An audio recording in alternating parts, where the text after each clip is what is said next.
Welcome to Your Morning on CN8. Coming to you live this Wednesday morning, September 28th, from the CN8 studios, with what you need to start your day. Now your hosts, Connie Cola and Greg Coy. Drinking water, as we've told you throughout our program and throughout our coverage of the hurricane, is a scarce commodity in the hurricane-ravaged Gulf.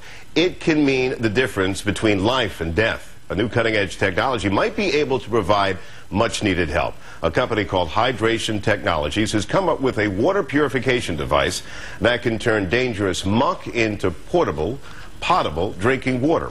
Rick Arnold is retired from the Air Force and an expert on preparedness. He joins us now from the studio this morning with what it seems like something right out of a movie, but it's technology that's real, and it does work. Sure does. What is it? Tell us about it. Well, what it is, it's a water filtration device. It combines two bags. It's a bag within a bag, if you will, and a membrane that actually rejects or filters the water as it comes through the membrane. And do you have some of these down, what, in Louisiana, in Mississippi, in other parts of the Gulf? Sure do. Right after the hurricane hit, we had about 25,000 of these were brought down. The Army actually donated them to the Gulf Coast area to get to the National Guard as well as the civilians down there. Hey, we're watching video of one of the soldiers using the device, taking it right out of a lake, it almost seems, and pouring it into the bag that you're holding for our viewers right now. And that works, the filtration device? It sure does. It's a very simple process. It's the same way that a tree gets water from the ground. Through osmosis, forward osmosis in this case, there's no pressure other than the osmotic pressure that the tree, or in this case the bag, creates. So what you do is you scoop up the bad water, as you saw the soldier doing, and then you take the sugar charge, and this is the magic in combination. This would be the bad water, right? This would be the bad water. Let's put a little bad water, a little polluted water. No. That's actually the good drink there now. All right. That's what's been created. So if you hold that up, all right, we'll go ahead and there. a little wet there. All right, go ahead. There we go. So when you pour it out, what went in looking like that, now comes out looking like that. Now, is this clean water? It sure is. What it has actually produced now is a watered-down nutrient or sports water drink. So if you take a drink of that, you'll taste a lemon lime, slightly sugar-flavored water. I'm not going to pass out, and Connie's going to do the show by herself. No, you're fine. You're fine. What's in this device? Well, you know what? I'm going to try this. Okay. I'm going to trust you here. The proof's in the water. Proof's in the water. It's in the glass. Roger that. This tastes like Gatorade. And this was soiled water. This was murky water. Right. I just took it right out of a pond last night before we came here. Wow. Yeah. And what's in the packet that you use?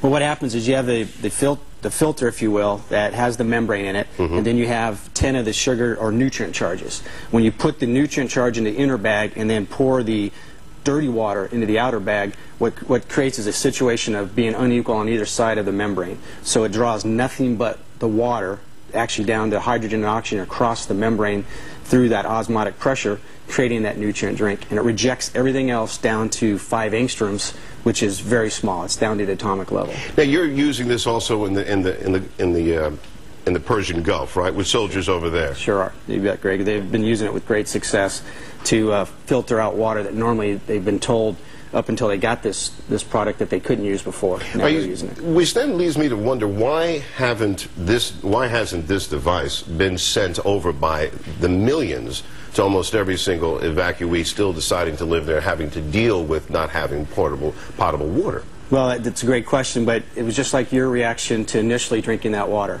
When people see something that looks like this right here, they don't immediately or readily think, I'm going to drink that. And so it's getting them over that mindset, or what we used to call in the Air Force Survival School, their water aversions. Once people get over their water aversion and then trust the equipment that they can have at their disposal, then it's a no-brainer at that point. You've been involved for 25 years in evacuation preparedness and all that, and helping soldiers deal with disaster.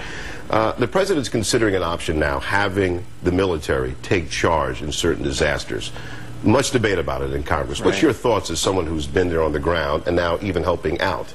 Well, of course, I'm a little biased being a 25-year veteran, but I think that when it comes to law and order and then organization, military is great at that. That's what we get paid to do, from the taxpayer.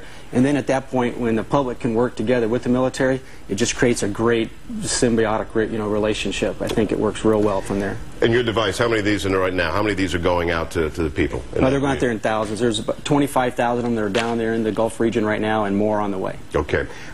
Chief Rick Arnold, thank you for joining us this morning with a fascinating device from his company. We're going to toss it over to Hydration Technologies, which is very fascinating, and the water is good to drink. It's drinkable. That was really interesting. Thanks, Greg.